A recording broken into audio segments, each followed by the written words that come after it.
Canada ప్రధాని Justin Trudeau రాజీనామా చేస్తానని ప్రకటించారు. 2015లో ఆయన తొలిసారిగా కెనడాకు ప్రధాని అయ్యారు.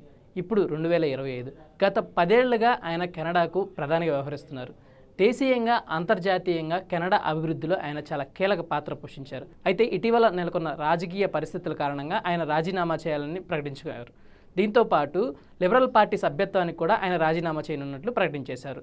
కొత్తగా ఏర్పడిపోయే కెనడా పార్లమెంటు దేశీయ అంతర్జాతీయ పరిస్థితులను ఎదుర్కోవడానికి రెడీగా ఉండాలని, ప్రస్తుతం తాను ఉన్న పరిస్థితుల్లో అలాంటి సిచ్యువేషన్ని హ్యాండిల్ చేయలేనని ఆయన చెప్పుకొచ్చారు.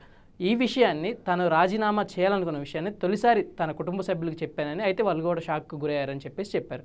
ఎందుకంటే తన రాజకీయ భవిష్యత్తులో, తన విజయంలో తన కుటుంబ సభ్యుల పాత్ర చాలా కీలకంగా ఉందని చెప్పేసి ఆయన చెప్పుకుంటూ వచ్చారు. అయితే కెనడా కాబోయే ప్రధాని ఎవరవుతారు, రేసులో ఎవరున్నారనే దానిపైన కూడా తీవ్ర ఉత్కంఠ నెలకొంది.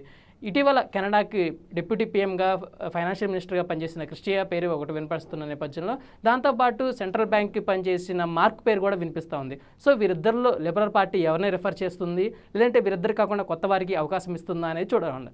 వీరిద్దరు కాకుండా మరి కొత్త వారికి అవకాశం ఇస్తుందా అనేది చూస్తుండాలి. అయితే కెనడాకి, భారత్కి గత కొంతకాలంగా పరిస్థితులు అయితే బాగలేవు. అయితే ఇప్పుడు లిబరల్ పార్టీ నేత, ఆ దేశ అధ్యక్షుడు జస్టిన్ ట్రూడో రాజీనామా చేసిన నేపథ్యంలో భారత్కి అసలు ఎలాంటి వెసులుబాటు ఉండబోతుంది, అసలు భారత్తో నెలకొన్న వివాదం ఏంటనేది ఒకసారి కానీ చూసినట్లయితే, హర్దీప్ సింగ్ నిజ్జర్ హత్య కేసులో కెనడా భారత్ని టార్గెట్ చేసింది.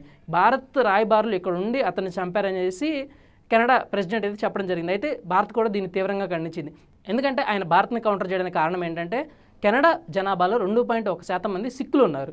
మొత్తం దేశ జనాభాలో వారు ఇప్పుడు 20% వరకు పెరిగారు. అయితే ఈ ఓట్ బ్యాంక్ని జస్టిన్ ట్రూడో తనకి వశం చేసుకోవడానికి భారత్ని నెపంగా చేసుకున్నాడు. ఖలిస్తానీ వేర్పాటువాదులపై గతంలో ఎన్నోసార్లు భారత్ వారిని నియంత్రించండి, వారి చర్యలు బాగా ఎక్కువైపోతున్నాయని చెప్పి భారత్ చెప్తున్నప్పుడు కూడా ఖలిస్తానీ వేర్పాటువాదులకు కెనడా మద్దతుగానే ఉంటుంది. సో వాళ్ళ ఓటు బ్యాంకును రాబట్టుకోవడానికి ట్రూడో వారిని మద్దతుగా వారి వెనకుండి నడిపిస్తున్నట్లు భారత్ అయితే అభియోగాలు మోపింది.